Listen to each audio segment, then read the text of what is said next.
welcome. And everybody already knows, I think, that congratulations are in order to the two of you that just got married on Thursday. You put a little honeymoon in between Thursday and being with us today, but so good to see you all here. I'm very happy to have you here and to be sharing with you. Actually, could we just take 1 or 2 minutes each, Robert and then Emily, to just talk a little bit about how you came to be students of this magnificent work that we're looking at? Okay. Yeah, I in my late teens, I had gotten into spirituality. I had grown up in the Presbyterian then Lutheran church and come to doubt all that. And I became convinced by all kinds of what seemed to me like evidence that there was a spiritual reality. I did a lot of reading in my first year in college. And I gravitated towards teachings like the Edgar Cayce readings that had a strong focus on Jesus, that were channeled. And then at a meeting of Edgar Cayce study group leaders in Southern California, I overheard somebody talk about an article in Psychology Today that was about, they said, the lady who wrote Jesus's Course of Miracles. And I had never heard anything about the course. And I sat down during that get together and read the article, which, talked about Helen and talked about the course. And I thought, I've got to get this. I was a college student with limited means, so I didn't get it for a number of months, but my friends got together on my 21st birthday and gave it to me. And that was the beginning of it back in 81. Wonderful. And Emily, how did you come to pick this book up? I found the course in March of 2011, and I immediately purchased it and found out from the moment it arrived that it was truth for me. I knew from the instant I picked up the course for the first time that this was my path, and I was never looking back. And I was a teacher of mindfulness, mindful leadership to corporate environments at that time. And almost immediately I started teaching course principles, but calling it mindfulness. And from there, I realized that the course was becoming so much a part of my everyday, and I was finding it so helpful that I decided to write a book about the course, and a business book about how to apply course principles to work. And then I felt like I received guidance that I was supposed to dedicate my career fully to the course. And after that, I washed ashore of the circle, and the rest is history. So when I found the course, I never looked back, and here I am. Wonderful, thank you. So one of the reasons for inviting you to today, Robert was on once before. I was intrigued by looking at a little thing that you had done on YouTube about Bill's notes. So you found some notes, or how did you come across the notes that Bill had done? Robert, do you? I think they were originally published back in the early 90s in Ken Wapnick's Absence from Felicity. And they're kind of part of the whole trove of early material that came out along with the text and the special messages and such. So they're out there, not that hard to find, but I don't think there's a lot of awareness of them. Right. I think not. So what did you find? What did you see there? How did you understand Bill and his personality? And I'll throw some things in about my remembrance of Bill as well. But what came to you? Well, I've been sort of getting into Bill's journal, which is kind of I think the way they're officially titled. Here, like every few years, I'll get back in touch with them, and I'm just really impressed and struck. And I know Emily feels the same way. We were, honeymooning yesterday and spent a good part of the day talking about the journal, because there's just so much there, obviously, getting ready for today. What I think the main thing that strikes me, and there's a lot of specific things you could say, but the main thing that strikes me is just the way that Bill was trying to live the course Yeah. and how his living of the course, to me, so fits the way I've come to understand the course, and so fits the practical dimension of the course. That it was a short-lived journal, which is too bad. It was just over a couple of months, August and September in 66. So they were about a year into the course. But in every paragraph, you see the seriousness Yes. with which Bill and also Helen, because she's mentioned quite a lot in the journal as well, approached actually like applying these teachings to their everyday lives. And so I feel like there's a great snapshot there for any student because we're all interested in, actually living these teachings, walking this path. And you see a great picture of how to do that in Bill's journal. And I feel like I should just add that for anyone who wants to download a copy of Bill's journal, we have it on the Circle site. It's circleofa.org/Bill. So if you go there, you can get a copy of the journal itself and see what it is that we're talking about today. As Robert mentioned, it's not very long. It was Bill's very short-lived attempt to keep track of what he was learning and how he was applying the course.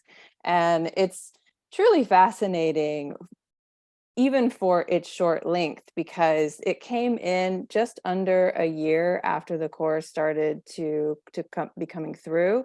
So Bill was just keeping track of what was going on in his life. So they were halfway through the dictation of the text. There was no workbook. There was no manual for teachers. Bill's talking about miracles and he puts them in quotes, like giving a miracle. And I'm asking, all of these things that we just take for granted as course students, that this is part of the practice, were all new to him. And so what Robert and I were saying yesterday was how impressed and amazed we were that Bill got so much of what it is to be a course student. He was talking about expressing love. He was talking about right-mindedness. He was talking about meditation and asking for guidance in just this tiny little journal. And that is, again, so much of how we talk about practicing the course today. So he really was a model right from the beginning. He was. I'm personally convinced that Bill was the first person to get the course. And you think it's pretty phenomenal when you think about the fact that here think about who these people are. This is the head of the Department of Psychology at Columbia University in New York City, a prestigious organization, Ivy League university, and his assistant. And it's pretty clear from the very beginning that Bill is not thinking this is woo-woo. I mean, that there's nothing unusual. I mean, that he's taking this all very, very seriously.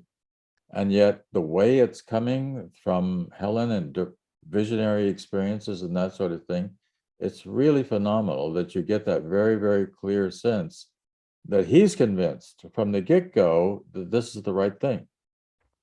And you also get a sense of how much it's starting to take over his everyday. He talks about going to a professional association event and then comes back and writes about how this event didn't really align with the goals of the course. And he was just really focused on what the course was teaching him and wanting to stay in that lane. And it wasn't woo-woo. And one of the things that I was thinking as I was reading over the journal this morning is how Bill never tried to exaggerate his spiritual growth. No. It's all very, very simple. He's, again, trying to get into a right mindset. He's confident that that mindset will not only affect him, but it'll affect those that he's around. He's in the true sense of what it is to be a miracle worker. You see all throughout his journal how much he wants to help everyone around him. Yeah. And so it's just really great to get a sense of who he was in that regard. just really in terms of the demonstration of love as a means of being cooperative and working together. He and Helen did have a pretty dynamic relationship, but they were convinced that they were going to heal this relationship, which is, of course, how the whole course gets started. But there must be a better way.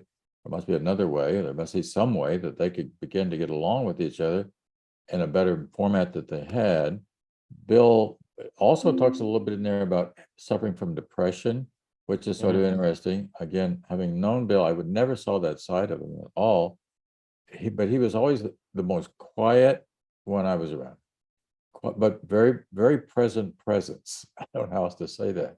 You knew that he was there in the room, even though his mouth was shut, and he wasn't doing anything except being there. One I shared with you guys a couple yesterday, I guess it was. One of my fond memories of him was at Judy Scutch Whitson's home, sitting with Helen on her couch. Helen and I are holding hands like this, and she was helping me with something, no doubt, some problem that I was dealing with. And I turn and I look at Bill, and Bill is looking at the two of us. And he's just standing there, and he got a cardigan sweater on him. Remember the blue cardigan sweater? And just this big smile on his face, like that. There was Helen doing her thing. Helen was, by the way, very good at helping people, and she was very empathetic, and she had a tremendous ability to kind of move right in and know where you were at. And a little bit of counseling that I did with her, there was no depth psychology. There was nothing like that. There was no BS. There was just moving right in. In fact, she would tell me what to do. This is what you need to do. I mean, that's not what you need to do necessarily in therapy, but she would do that right off the bat. She wouldn't waste any time. This is it, and everything. She was always right, always right. The first one, I won't go over the first time. I'll just tell you what her advice was. Her advice was, you need to speak to this woman. She needs your help. This was somebody I was having trouble with, and who I was not talking to at the time. But she was absolutely right. That was the right thing to do, and doing that healed that relationship. So, back to you, Robert. Okay. Where are you thinking about Bill from having? Well, of course, you read Carol Howe's book as well. Yeah, I did. Yeah. I'm very inspired by the example he set. And if I may, I'd like to share, as we were going through the journal yesterday, this kind of picture came up in my mind, as a diagram that summarize the approach that we see in the journal. So if you don't mind, if I can share my screen here, I'd like to share that diagram. Please do. Okay, let's see if I can do that. Okay. No, I A bit can't of do a that. back of the napkin kind of sketch, but Yeah, it's really a total back of the napkin kind of sketch, but I can't share my screen. I'm not enabled to do that. Oh, I'll help you out with that. Okay, How about now? I can. Yeah. Okay, so here is this back of the napkin. All I had was like around the place we're staying. I found a pencil and a piece of paper. Oh, really? But I hope it's clear enough. Yeah. So on the left are sort of foundational things that he talks about doing. And then they allow him, one would think, to do what most of the journal talks about, which is he moves into situations in a certain way. Okay. Let me get some things out of the way for me here, just so I can see this. Okay.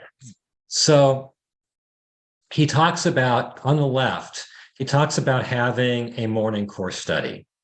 And I think he talked about like between 7 and 8. On one Sunday, it was between 7 a.m. and 1 p.m., I think. So he spent hours studying the course. He talks about how he liked to study with others. He studied on most mornings with a friend named Cal Hatcher. He studied at times with Helen, and he enjoyed that more. He talks about meditating as a regular practice. In fact, he recommended that a certain friend who was struggling meditate every day at the same time. He talks about asking for guidance. He asked for guidance in one of his meditations about why he was struggling with the course. He talks a lot about remembering course principles. He brings in various principles during the journal.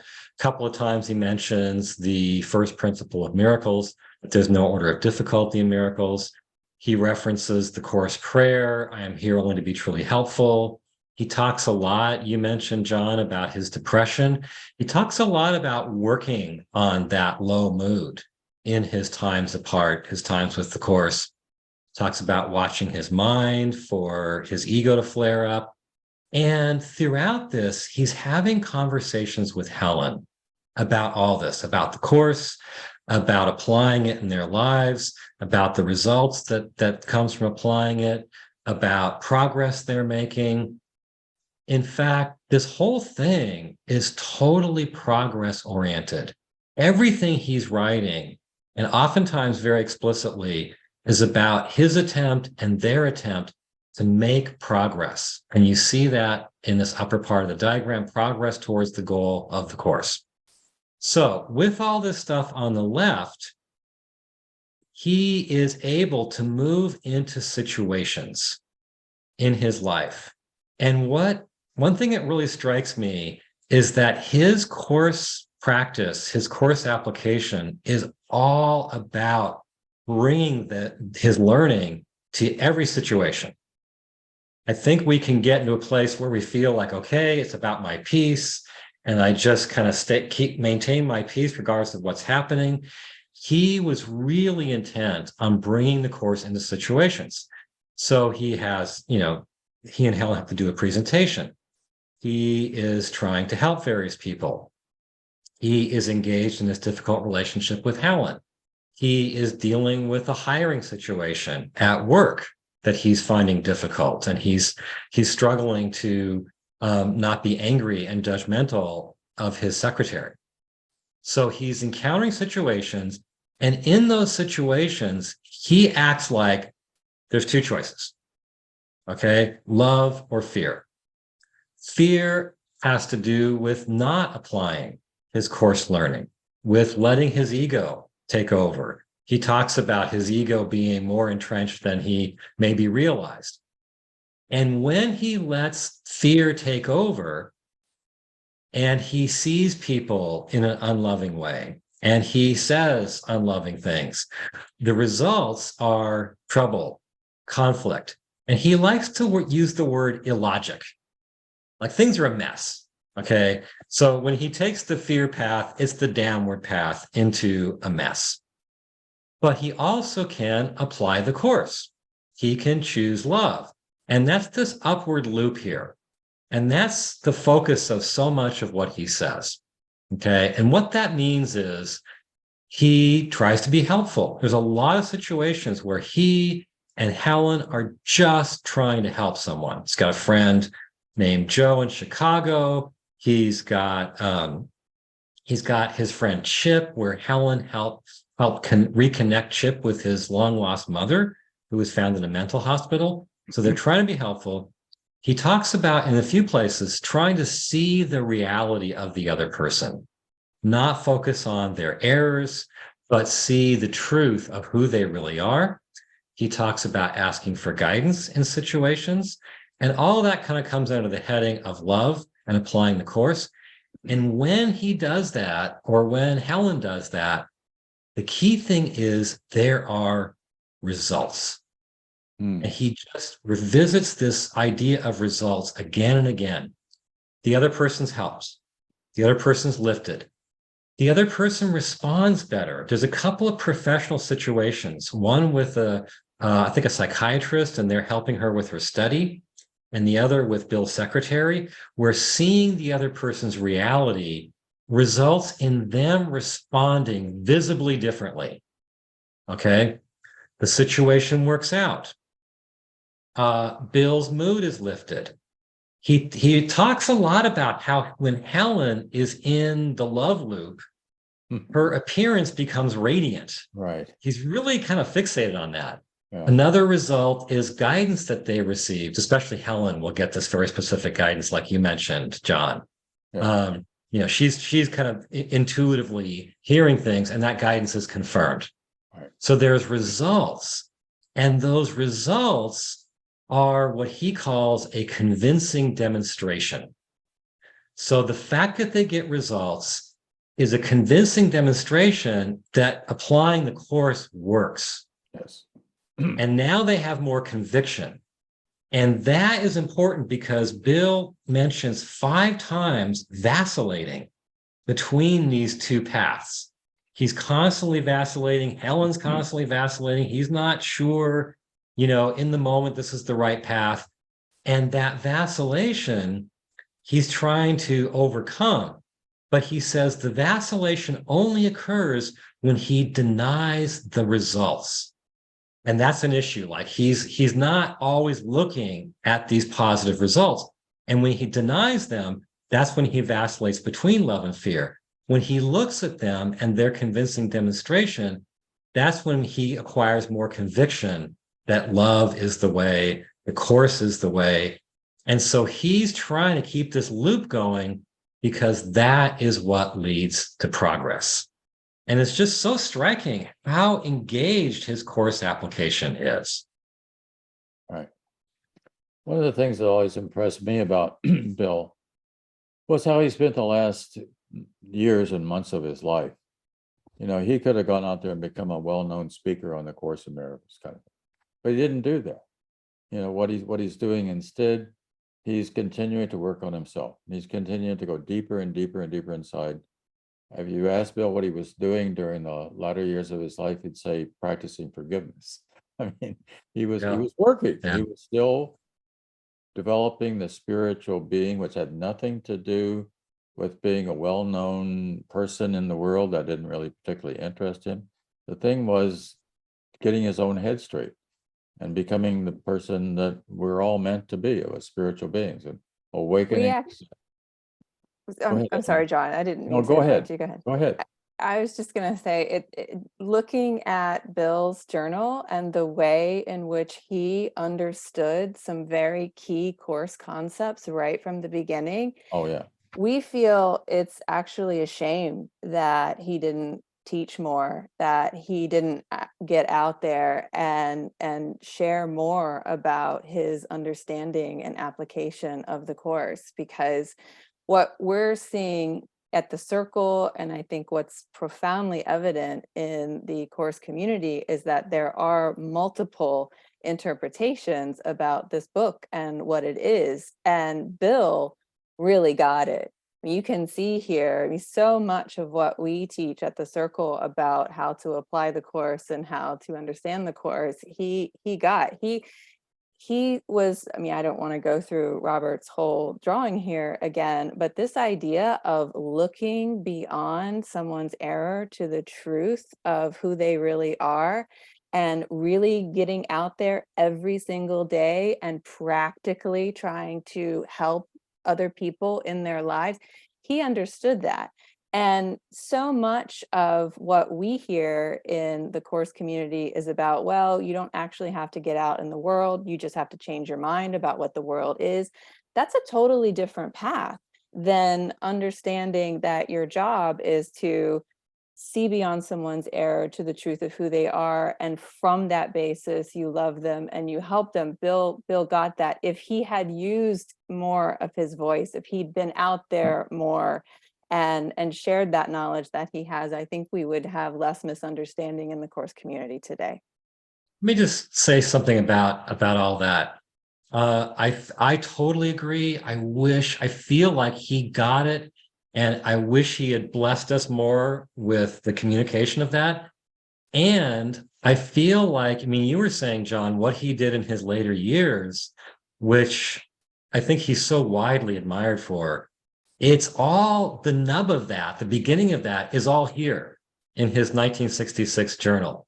Like, you really see in that journal the very Bill that we admire from his later years, like in the 80s. And I think that one thing that says is, it was very for real. But another thing it says is that the way Bill got in his final years was the fruit of 20 some years of really being devoted to applying the course in his life. So it should give hope to all of us that long-term devotion pays off. Yeah. The whole idea is just sort of stepping away, not being not involved. He was involved. He would go to study groups. I heard he would go to study groups. He wouldn't even announce who he was. He would Yeah. just be there in the room. Yeah. No, just like anybody else. And if there was a difficult point or something, he'd try to help. But he wasn't trying to lead the group. He wasn't like in charge of the group. He was just there as a presence. And you're really Yeah. right about that thing about that the first principle, there's no order of difficulty in miracles. He rephrased that as there's no order of difficulty in problem solving, Hmm. which is Hmm. exactly the right thing. I mean, there really is, I mean, a miracle is a miracle is a miracle. So whether I change my mind about a big thing or whether I change my mind about a little thing, it doesn't make a difference. The thing that matters is that I've changed my mind and I'm looking with love and I'm instead of attack and fear and anger at a situation. It's really very simple in that sense. He really made that's what I remember from part of him that really made the course true for me. And very, very understandable. Yeah, Yeah. you And he really get to. extended Oh, that. sorry, go ahead, Robert. He extended that whole thing to helping others change their minds. So Yes. his mentions of the first principle of miracles in his journal were about helping this psychologist they worked with change her mind and helping uh, the wife of a husband who he was trying to help with that husband's difficult marriage change her mind. So it was kind of a broad principle. And yeah, he took it very seriously. It makes me think like we should be talking about, like in our teaching, I don't think we reference the first principle of miracles very often. I think we should. Oh yeah, well it's crucial. I mean, Bill and Ken and everybody said if you understand number one, which is also by the way 49 and one are practically the same, you might know. Yeah. Yeah. You're going a long way in getting the whole thing. And there it is in the very first sentence. Yeah. My God, the way the course is put together just continues to amaze me over all these years. The logic of it and the congruency of it.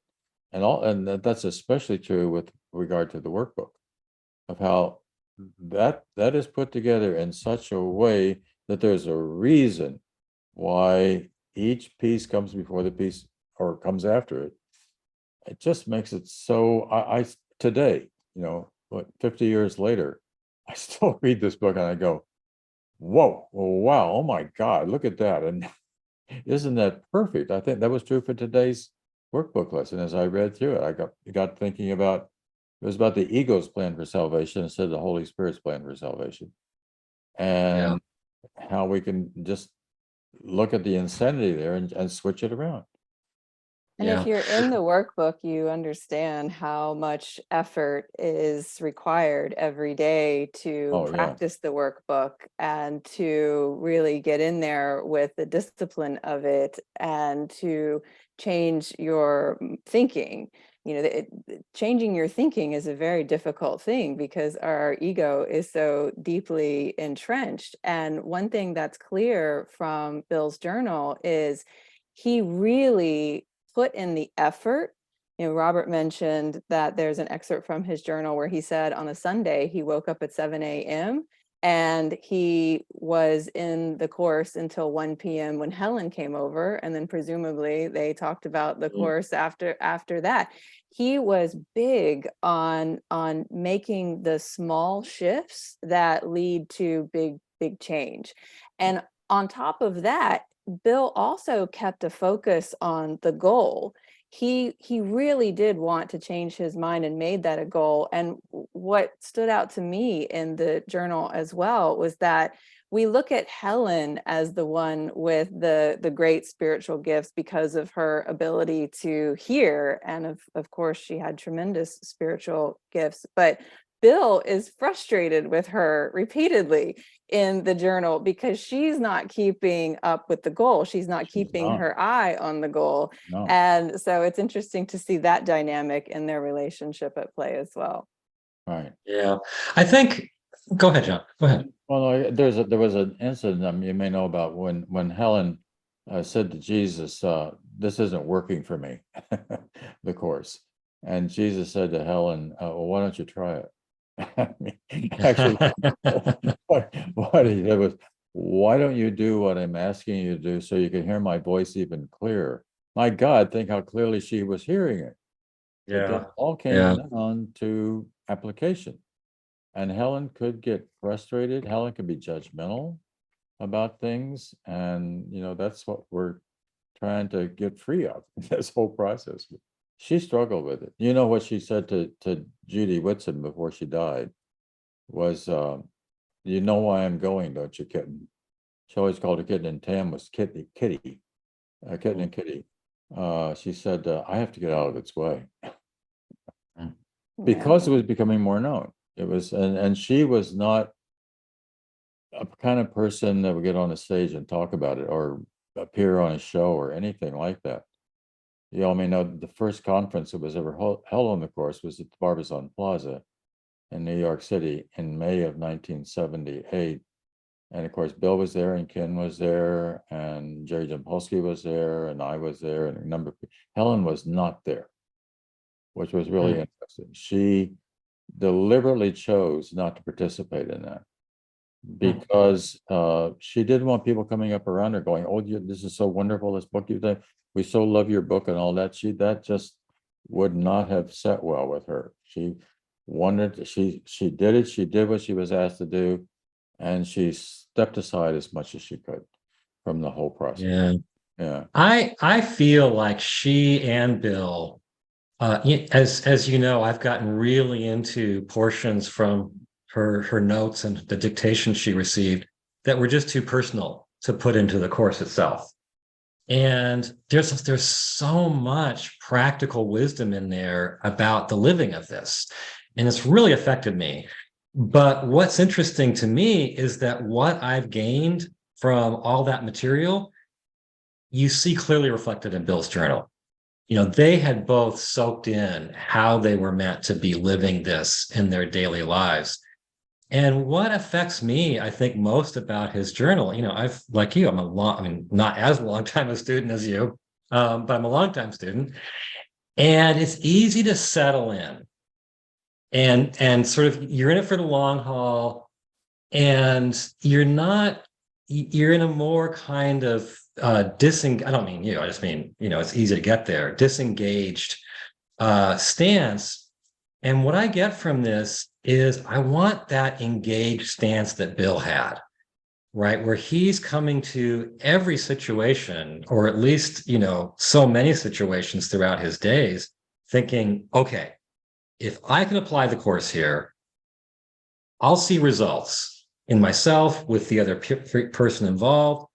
And those results will convince me to stop vacillating, and I'll do the one thing that matters. I'll make progress. I'll be a little bit further along today than I was yesterday. And I feel like that engaged stance we could all learn from. Yeah.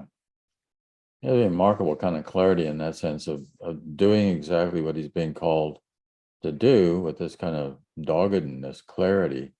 You got to love it. You really do. Yeah. Yeah. And it paid off for him. Pardon? It paid off for Bill. Oh, it paid off for him. No doubt. Well, we all know, I suppose most everybody here knows about the story of his last 2 days of his life, because that was a perfect demonstration of it. But, in case anybody doesn't know, I'll tell the story real quick. Yeah. Yeah. So Bill died on the 4th of July, 1988, and which was also his birthday. And Judy Scott Witcher, it was his 65th birthday, by the way. And Judy was having a party up in Tiburon, where they were living at the time. Bill was in Southern California at that point, came up the day before, and Judy described how he started dancing around in the living, clicking his fingers, and so, I feel so free, I feel so whole, everything feels so completely healed. And they actually accused him maybe of having taken something, a little or a stimulant of some sort, because he was just extra kind of buoyant and filled with himself. He said, no, nothing like that. It's I'm. And he went out with his friend that evening for dinner. And at the dinner, he said, I'm done. I'm complete. I've done it. It's like And so the next morning, the 4th of July, Judy decides that she maybe like to have some more chicken for the grill or corn, stuff like that. She's gonna make another trip to the grocery store. She says, Bill, come with me. And Bill said, no, I know where it is. He'd like to take a walk every day. He says, I'll walk, I'll meet you there, and I'll ride back with you. And Judy's backing out of the driveway, and she looks in the rearview mirror, and Bill is starting to go on his walk, and he just goes down just like that, just down, right straight onto the pavement. And that, strangely enough, there's a doctor in his yard next door doing some work who sees Bill die, and he runs to him, but he's gone. He's gone already. The heart is completely stopped, and there's no reviving him at all. And it was so incredible the way he got there. He concentrated the last days, especially the last months of his life, I think. You know, there's this thing in Hinduism, I don't know whether it's still practiced or not, where you were the different stages where, you know, first you're a student, then you're a householder, then you go away. You were supposed to be when your wife, you and your wife go away, and you become more serious about just doing inner work. The forest dweller image, that's what they used to use. And then after the wife dies, you're supposed to get even more so into it, or after the husband dies, as the case may be. And it's just about going back home again, going home before you go home. And I think we could say that Bill did that. Bill was there, and Bill had completed the course. You know, first. Yeah.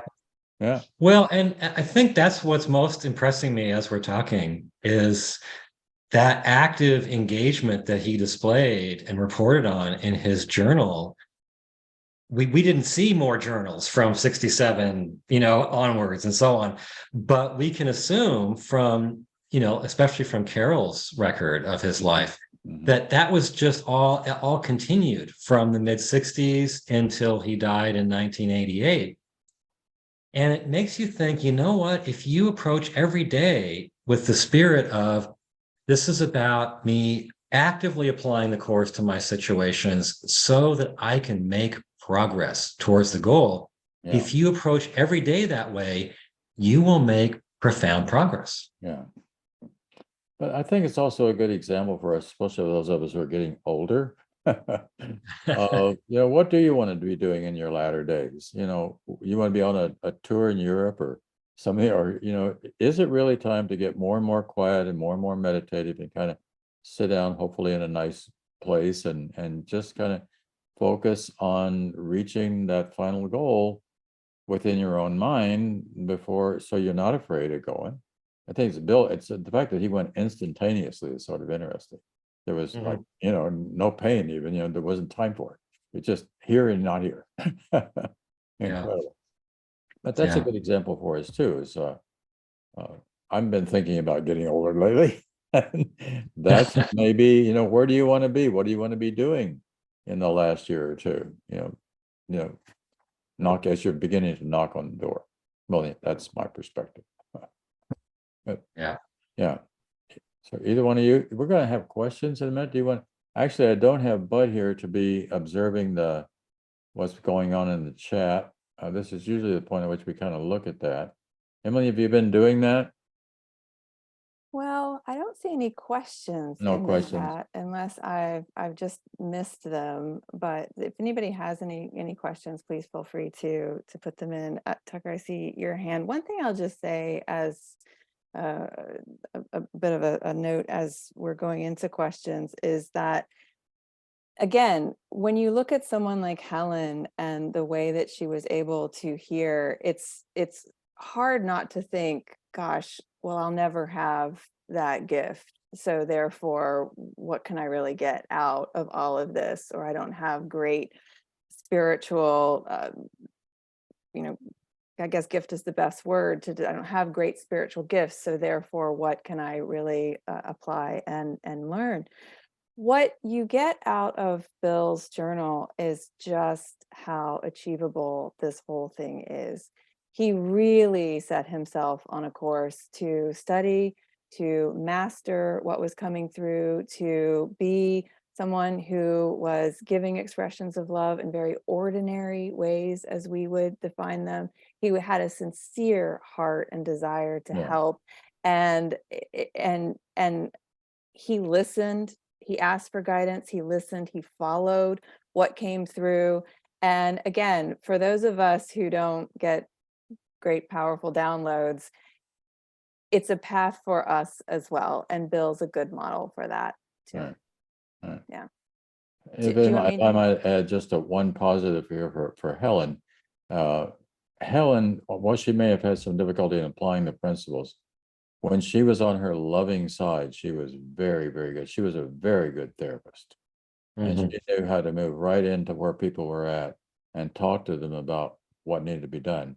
She also, as I mentioned before, she had great empathy. You probably know this. I think it was Charlotte in the airplane coming from St. Paul's, wasn't it? Back to, I forgot where they were, back to New York. Yeah, to New York. And as she just identified with this woman, she knew that she was in pain. She knew she needed help intuitively and went to her and wound up helping her in a very profound way, even helping her once they got to New York to find a place to go to. I think it might have been the Barbizon, someplace like that. That was originally for women, and getting people to help get people to get their lives straightened out. She was really good on that. More Yeah. And trouble with her own life, one thing. Oh, I'm but good sorry. on Go ahead. others. Go ahead. Sorry, I have a bit of a No, lag. I you. didn't mean to interrupt. But one thing, we've touched on this, but haven't really got into it in Bill's journal, is he mentions a few times how Helen's appearance changes when she's Yes. what he calls with it. Yeah. And he even describes one place in the journal where she was radiant, but then Right. she had thoughts of fear and she got fogged over in her appearance, and then she Mhm. was able to get it back and she was radiant again. Yeah. And that's incredible. Yeah. It's really. Yeah, I want to add something about Helen as well, because she obviously appears many, many times in the like 5 pages of this journal. Uh, it's clear that even though she's vacillating more than Bill, although he's clear he's vacillating, uh, that diagram that I shared, that was a joint project. They were jointly engaged in studying the course, in trying to apply it, in taking certain people on as someone to help out, and in looking at the results and letting those results convince them to choose love. They were joined in that. And one of the things that recurs throughout the journal is records of all these conversations they're having together about course application, applying the course to these situations, to their own relationship, to Bill's depression, to Helen's ambivalence. They are in there talking about this as a joint project on a daily basis. Yeah. And I think that's important. That's so helpful for us. Going it alone is hard. Right. Even though they had a difficult relationship at times, they had this kind of stick-to-itiveness. They're like kind of like a married couple, except of course they weren't anyway like that. But I mean, the willingness to work on the relationship and to be into that loving space and recognizing they weren't in a loving space, so they could move back into that. Bill talks also in that journal, I think, about how when love was applied, it worked. Yeah. You know, and Yes. you know Yeah. that was the exciting thing, right? It really provided a transformation in their lives, right? All right. Yeah. Okay, well, Tucker, you want to start off with a question I or an do observation? indeed. I feel so full of gratitude to be in the presence of three I consider very divine people, and one of the things that in reviewing Bill's notes, and I just love the story behind all that. But literally, John gave me a flip thing. So today's lesson 71 fits right into with the conversation that I want to have with you guys. Is that only God's plan for salvation will work. When you think about, I finally had a metaphor that is my problems with people, the climate change, the Republicans, all this other stuff in the unreal world there. And a lot of the people that I go to in course meetings, just say, forget about the unreal world. You can go off and be mindful in your own little world and stuff like that. And I finally got that there is a mindfulness that happens when I have a 7 o'clock meditation that Thich Nhat Hanh brought on, that I just started doing. And the final thing that I want to say is that Teresa gave me this beautiful metaphor of the fact that I was a hungry, angry caterpillar that had to consume all this stuff to go into my cocoon, and they ripped my cocoon away from me, and then I'm now in a room that I can have these wonderful meetings with people and stuff, and I'm now a beautiful, wonderful butterfly. And I just think of the final thing I want to know is that, do you compare your guys, Emily and Roberts? I mean, it almost seems like you're a kind of imprint of Helen and Bill's relationship. Is that? Can you comment on that at all? Or There's a question for you. Well, I mean, I'm not gay. We're married. That's not a significance. Well, I mean, the course defines a holy relationship, and that term had not yet been discussed or introduced by the time that Bill's journal was being written. And he was writing his journal while chapter 12 was coming through, and the holy relationship becomes a discussion, becomes part of the course in chapter 17. But what is said about the holy relationship in the text in chapter 17, 18, 19, all the way through 23 or 22, really, was very much directed at Helen and Bill's relationship. So when he's talking about, when you entered a holy instant, when you joined, when you invited the Holy Spirit in, he's talking to the two of them.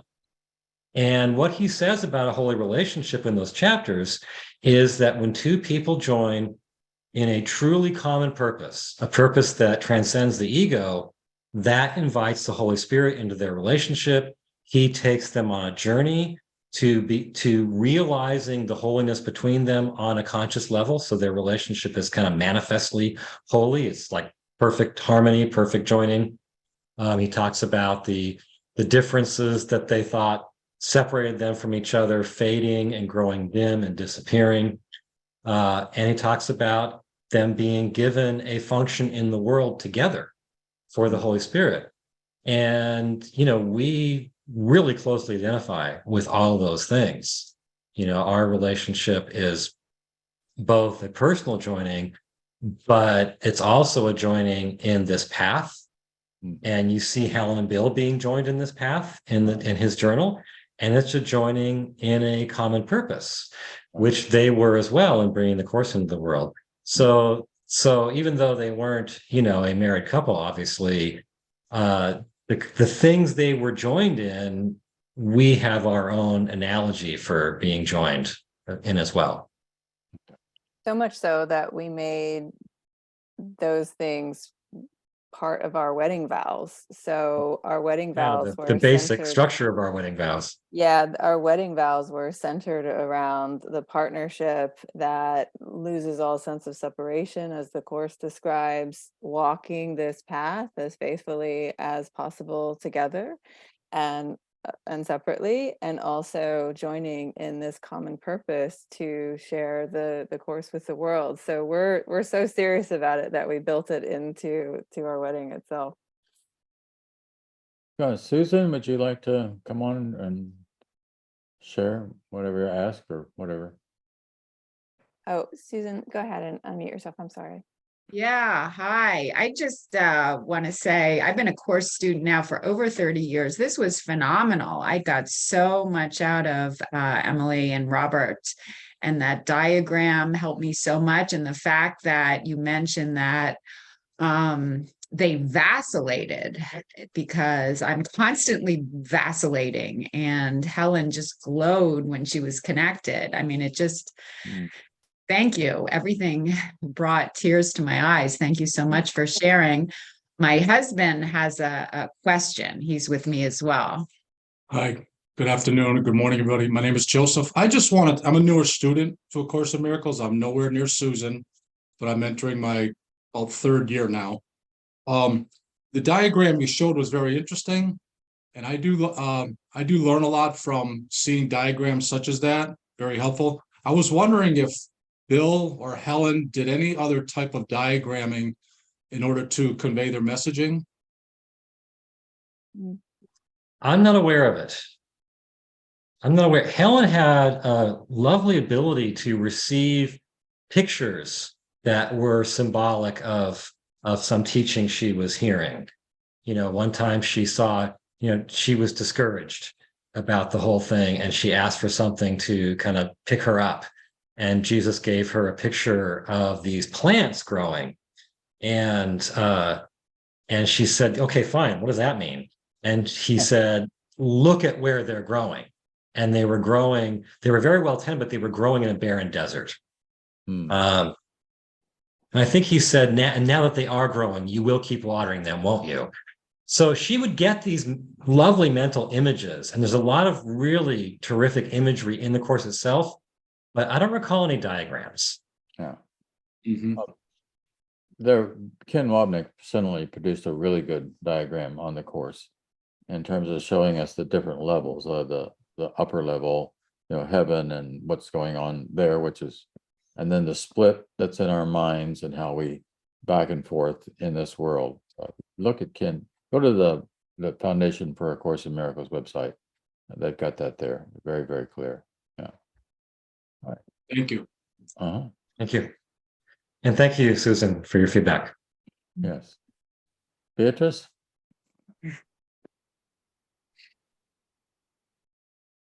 Hi, everybody. Hi. Thank you, John, for hosting this, Sure. for inviting Emily and Robert. And thank you, Emily and Robert, for demonstrating for us that there's no separation. There's no practicing the course, and then there's the honeymoon. It's all blended. The honeymoon, the wedding is all infused with your function. And that's really, really powerful. Mhm. And what I'm getting today, I love that napkin graph, because it's a real meat and potatoes approach. It's not like this thing that love is this amorphous mist in the air. It's about, John, you used the word applying. It's about applying. And that little graph shows that it's so practical. And for someone like me that gets bogged down in resistance and confusion and disorganization, something like that helps me to see that this is a very hands-on thing. There's a graph, there's a way to do it. There's a way to take these principles and then move into the world and apply them. And I need that, because it's really easy to get lost. Yeah. And so thank you. Thank you. Yeah, thank you, Beatrice. What's wonderful I don't about know. the course is that it works. If you apply these principles, they work. But like you say, you got to do it. You got to do what I'm asking you to do. Robert? Yeah, I just want to kind of echo what Beatrice was saying. One thing I want to take away from getting back in touch with Bill's journal is entering each situation thinking, if I really apply the principles I've learned from the course, then I will see results in this situation. And those results will further convince me of the truth of those principles. Like that mindset of entering each situation, I want more of that. Lisa? Good morning, and thank you. I'm really grateful for the being the perfectionist that I am, for just hearing that idea that if I practice the principles with an eye towards progress, I'll see changes in my life. Yeah. Because I'm just one of those very few people who struggles every day with the ego versus right mind, right? And the whole, I'm finding I'm into the workbook for the second time. Not that I haven't tried it. I've done the first 50 lessons several times, but I'm really taking my times to practice. I went to a workshop of yours, Robert Perry, where we had a little alarm every time we were supposed to stop and practice our lessons, and I've begun to do that for myself. Set these little alarms, Yeah, and that's I great. have noticed a difference. I can't exactly quantify it, but there's a difference in my demeanor, and there's a difference in the way I solve problems. And as long as one of my favorite quotes, it's from MASH. It's from an old MASH episode, and it's Colonel Potter saying, "You know what? The only person I have to be better than is who I was yesterday." You know, and so I found that very helpful. Thank you. Yeah, thank you. Yeah, we set alarms every day. How do you? Yeah, every day, every 15 minutes, an alarm going off around here. Yeah, I turn mine off for this gathering. Lisa, I just want to add to what you were saying about that incremental aspect of doing the work. Jesus knows that it's just a reminder every so often. We do every 15 minutes. The workbook has its own protocols for how often you're supposed to be in the practice. But what you realize over time is that you handle situations differently based on whether you're doing your practice or not. And if you are in there reminding yourself of the lesson, what you realize is that the attitudinal strength that you need to get through tough challenges and triggers is there for you because you've built it up through the practice. And if you're not doing the practice, then you handle things unwisely, things you have to clean up later. And so he knows that. I mean, the workbook is guiding us through this process because Jesus knows this is how we get into right-mindedness. And Bill knew that too. It's all through his journal. He's talking about how he's applying what he's learning, and he's talking about considerable slippage today. He's talking about when he's making progress. He's vacillating, actually, while talking about Helen's vacillations. And so, again, it's just a real human, earnest attempt to do the work. But as we've seen in Bill's journal, it pays off over time. Just a response to that idea about it paying off. What I think happens with the course, which is just wonderful, is as you do it, and you guys have been doing it pretty steadily for a long time now, but anybody that's a regular student will experience this. You literally begin to develop what miracle mindedness. And the miracle mindedness is that you're going to carry this mindedness into every situation. You're not going to get upset. You're not going to get frustrated. You're not going to get angry. You're not going to attack. You're not going to be complaining. You're not going to do all these things that a normal ego would do that will take you off track. And even if that stuff comes up, I mean, even if it begins to come up a little bit, you'll catch yourself real quick and you'll stop that insanity and you'll go in the right direction, which is the right-mindedness, which that's what makes it so wonderful. It makes it so much easier to live in this world, which I think we can all agree is indeed an insane world. Yeah. And sometimes when you look at the news and all that, it looks like it's becoming more insane all the time. Although I think the insanity has always been there, but we have more potential for insanity being expressed in a broader context than before. John, Emily? there are two questions in the chat here. The Okay. first is from George. She says, how do you see Bill's take on principle number 2? Miracles in themselves do not matter. They're quite unimportant. Yeah, I don't know if we know Bill's take on that, and I'm not sure. Yeah, I think that's the CE wording. I'm not sure what the FIP wording is of that principle. But I don't know. I don't know if we have any idea from Bill what he thought of that. And the next question is from Jenny. Can you talk about how Bill forgave his parents? And this is something that I know you talk about often, Robert. And so you want to say more about that? Yeah, there was a really unbelievably wise and profound and at times challenging discourse that Jesus gave really to Bill about forgiving his parents. And with very, very little editing, because Bill wasn't, there wasn't a lot that was super specific to Bill. We've included it in the CE in chapter 3 of our text. But it bears returning to again and again. And basically what it said was that Bill needed to forgive his parents, and that forgiving them amounted to realizing that they did not determine who he is, meaning who he really is. And that who he is not an image that is subject to their treatment of him. And Jesus did not act like their treatment of him had been great. There was an acknowledgement in there of, that they had not always been loving to him. But that it was imperative that Bill realize that nothing in the way they had perceived him, and they had indeed perceived him as lacking in worth, but nothing in the way they had perceived him had really hurt who he truly is, had really shaped and determined his identity.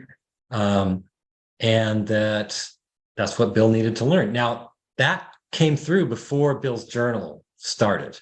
So that's the equivalent of chapter 3. Bill's journal starts during the transmission of chapter 12. So we don't have any record that I know of Bill himself talking about that. We just have Jesus saying it's imperative that he reach that place. And Robert, isn't that also the place where Jesus talks about how Bill didn't have to let in his parents' opinion of his worth, but he did? He took that on as a way to punish them for it. So he could have just as easily disregarded their opinion of his worth, but instead he actually let it in so that he could punish them in return. And Jesus uses that as a way to make a more broad statement about how we all tend to do those kinds of things. Yeah, that's a real early foreshadowing of what will come later in the text with, where we say, "Behold me, brother, at your hand I die." We let people's hurt in.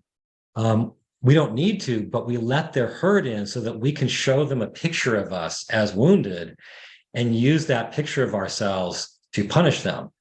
And so, what Jesus said towards Bill is he had done that. He had let in their misperceptions of him so that he could be wounded, so that he could essentially, say, look Jesus what you did. Yeah. He said it was actually punitive and spiteful to let himself be hurt. And then the section, or that whole discourse, ends on an amazing comment that at the circle we've gotten a lot of mileage out of, which is, he said to Bill, "It is your duty to establish beyond doubt that you are totally unwilling to side with, identify with anyone's misperceptions of you, including your own."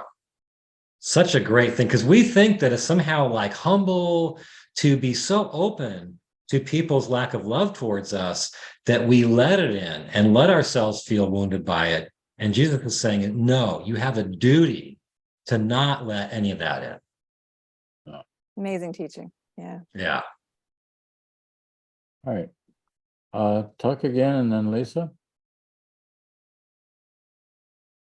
So I just was fascinated by the idea that, as a psychologist myself, and that how did Helen and Bill deal with their patients and the whole counseling thing, particularly when Robert, you were just talking about his rather difficult relationship with his parents, which was such a part of Freudian therapy way back when I was practicing. And so I'm just wondering how they dealt with, or how you guys deal with, people who seek your counseling as therapists, and I think that you point in that wonderful diagram that he would often deal with trying to go back to people's essence, rather than their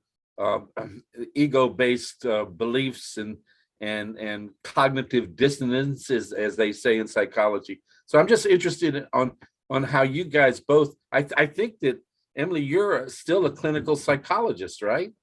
No, I'm not. I'm not a psychologist. Yeah. We don't really, the two of us do counseling.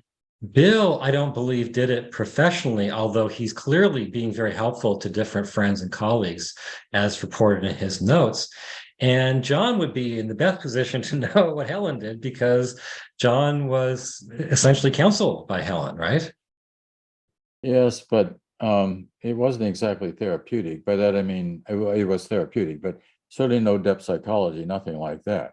As I was saying before, she would just move right in and tell me what to do, and no one said that, because I think the situation was often so clear that that's what you're doing is not helpful. Now do this, that will be helpful, that kind of thing. But let's keep in mind that Bill and Helen were research psychologists. Oh, okay. I mean, that's the most important point. It's not that they were doing therapy so much. Bill was working. One of the things he was working on was what was the ego, and trying to figure that all out pre-course. And Helen was working with children as a research psychologist. She was trying to figure out, what helped children and how could children get help depending upon the kind of abreaction that they were displaying. So that was their main function. Okay, they were. Yeah, and just let me add on to that. The real kind of there. In fact, is Bill and Helen got a job for Ken at Columbia as a therapist. That was the kind of work that he was doing there with some of the patients. Right. I want to add that one of the things that comes through in the comments that Jesus made about Bill and his parents, it comes through a little bit later in material that is not in the FIP edition, but Ken Wapnick included in Absence from Felicity about the question of karma, is that Jesus does not have an approach that says you were really wounded and traumatized as a child, and now we have to deal with that. His approach is, yes, you're feeling that, but it's essential that you let that go and forgive it in the realization that it was not truly real. Mhm. Lisa? I just wanted to say on the second miracles principle, there's another line that says the only thing that matters is their source, which is beyond evaluation, which kind of clears it up for me. That's an FIP version. And the other thing was, I've been struggling with some issues, and someone in particular, and you can tell when you're getting guidance. Like Helen spoke to me through you guys today to say, you have to talk to that woman. It hit me like a ton of bricks. That's all I got. Okay. Yeah, well, that's all. Jon, I know you Go ahead. I know you wanted to talk about guidance more today. I don't know if we've said enough about it already, or do you want to initiate more conversation? Yeah, you said when we talked the other day, you wanted to talk about hearing guidance today. Well, all I can say is that I think, as I sort of was saying, and that as you do practice this work, it's inevitable that you begin to receive more guidance in a very subtle kind of way. Keep in mind that a central focus in the course is on decision making. In fact, as Ken once said, the central teaching of the course is that you're at decision. You're at a decision point. And I was read in a Psychology Today magazine once. The guy was saying that we make 1,000 decisions a day. I thought that's absurd. And then I read in the Course in Miracles, it says every hour, every minute, every second, you're a decision. Yeah.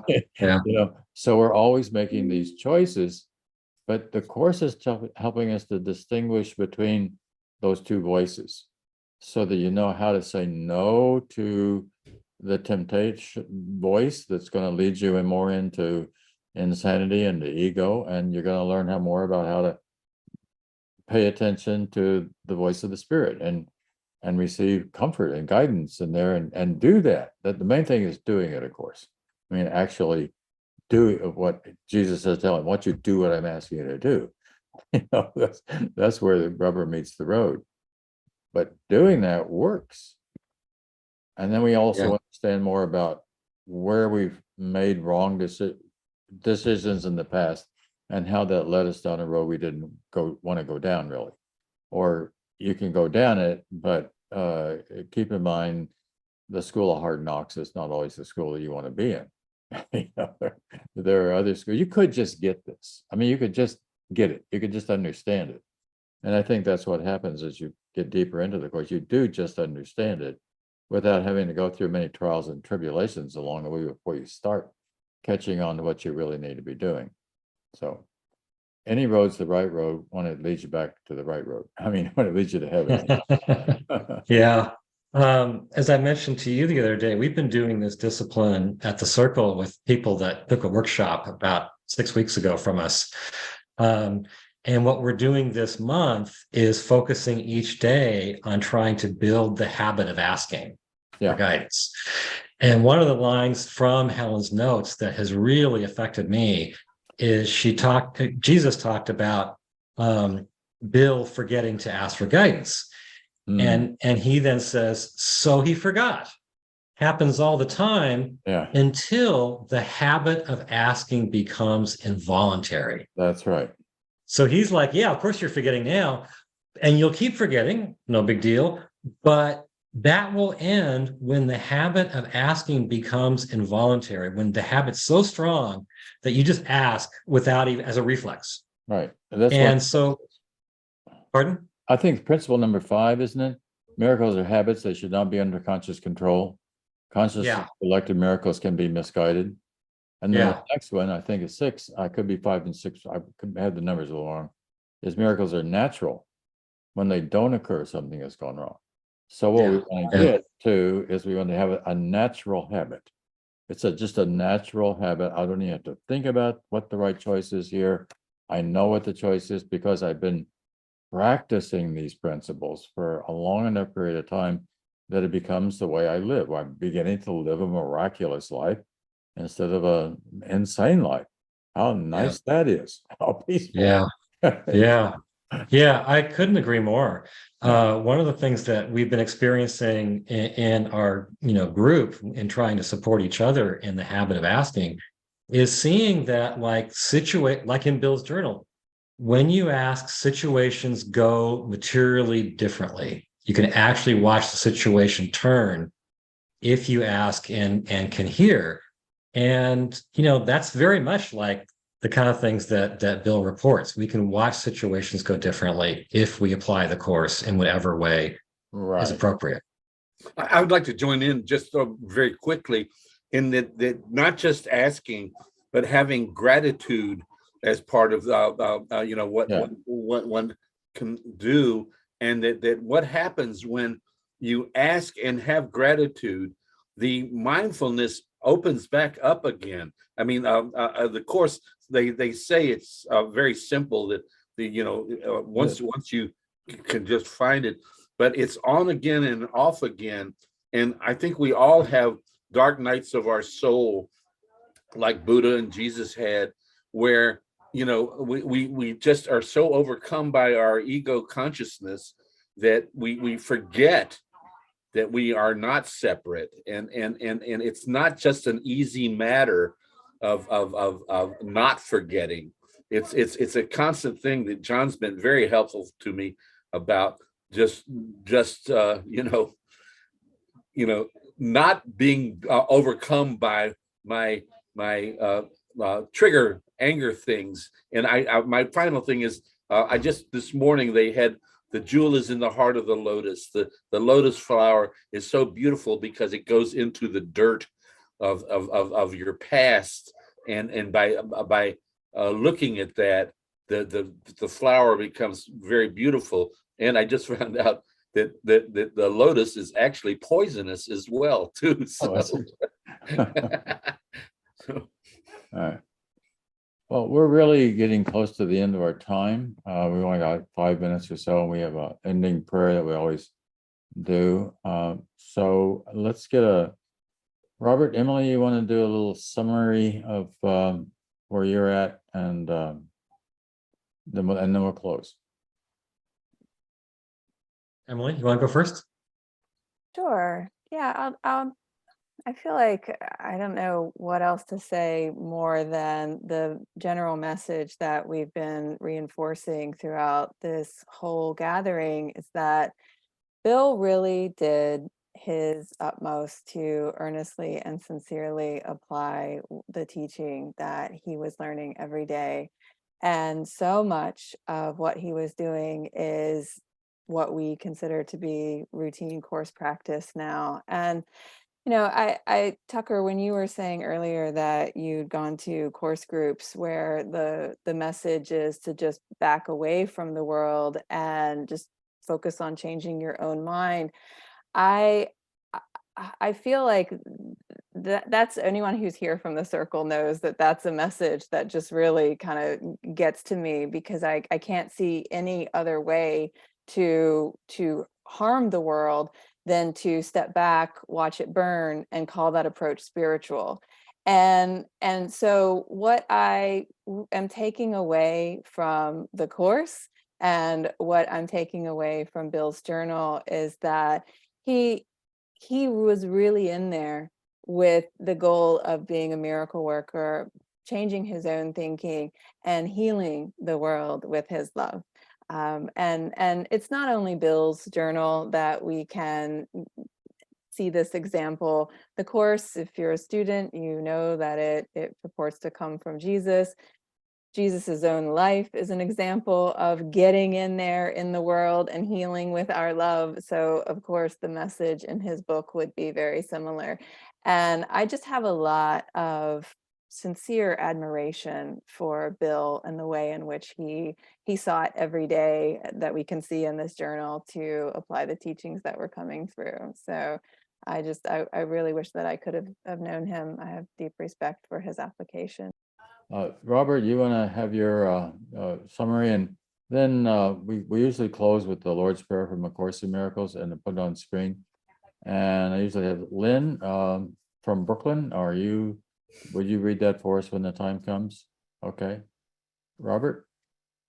Yeah, I think for me, what I want to carry from this personally, and what I feel kind of also captures so much of what Bill was reporting, is thinking I'm going to bring my course application into each situation actively, to expect results, to let those results reinforce my conviction in these principles, and to see all of that as carrying me towards my goal, all of that as amounting to progress.